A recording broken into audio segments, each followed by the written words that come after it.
ഇറാന്റെ ചരിത്രത്തിൽ തങ്കലിപികളാൽ എഴുതപ്പെടേണ്ട ചരിത്രപരമായ ഒരു സംഭവമാണ് മാസങ്ങൾക്കിടയിൽ സംഭവിച്ചിരിക്കുന്നത്.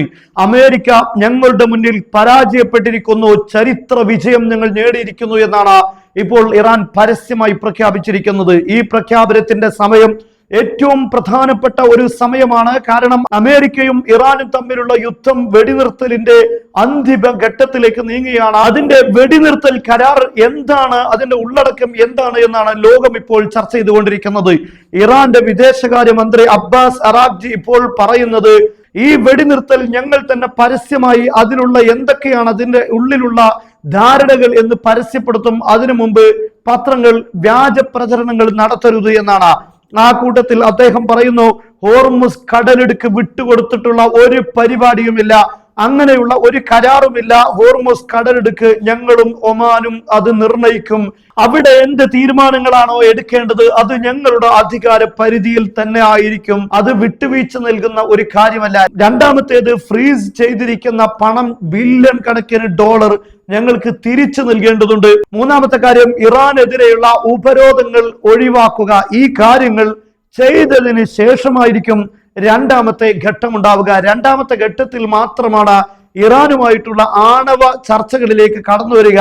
ആദ്യം ആണവ ചർച്ചകളില്ല. ആണവ ചർച്ചകളിലേക്ക് കടന്നു വരണമെങ്കിൽ ഈ ഉപാധികൾ അമേരിക്ക പാലിക്കേണ്ടിയിരിക്കും. മാത്രമല്ല, വെടിനിർത്തൽ ഇറാനിൽ മാത്രമായിരിക്കില്ല, ലെബനാനെയും ഉൾക്കൊണ്ടുകൊണ്ടുള്ള വെടിനിർത്തൽ മാത്രമേ ഇറാൻ അംഗീകരിക്കുകയുള്ളൂ. എന്താണ് ഈ യുദ്ധത്തിലൂടെ യഥാർത്ഥത്തിൽ ട്രംപ് നേടിയിരിക്കുന്നത്? ഈ പറയപ്പെട്ട 3 ഉപാധികൾ അമേരിക്കക്ക് മുന്നിൽ ഇറാൻ സമർപ്പിക്കുകയും അത് അമേരിക്ക അംഗീകരിക്കുകയും ചെയ്തിട്ടുണ്ട് എങ്കിൽ അത് ഇറാന്റെ വിജയമാണ്.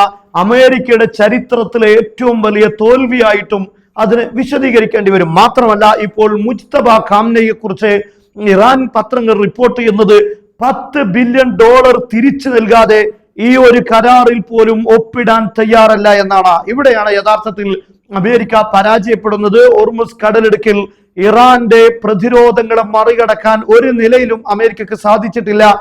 ഇറാന്റെ മിസൈൽ സംവിധാനങ്ങൾ തകർക്കാൻ കഴിഞ്ഞില്ല. അവിടെയുള്ള എൻറിച്ച്ഡ് യുറേനിയം, സമ്മിശ്രീകരിച്ച യുറേനിയം പിടിച്ചെടുക്കാൻ കഴിഞ്ഞിട്ടില്ല. ഇറാനുമായി ഒരു ആണവ ചർച്ചകളിലേക്ക് കടന്നു വരാൻ കഴിഞ്ഞിട്ടില്ല.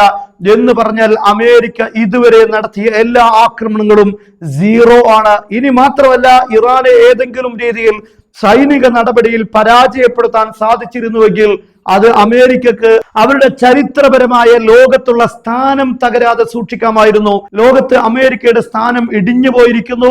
അമേരിക്കൻ ലോകശക്തി എന്ന ആ പേരിന് പോലും ഇപ്പോൾ കളങ്കം ഏറ്റതായിട്ടാണ് ഇതിന് വിലയിരുത്താൻ സാധിക്കുന്നത്.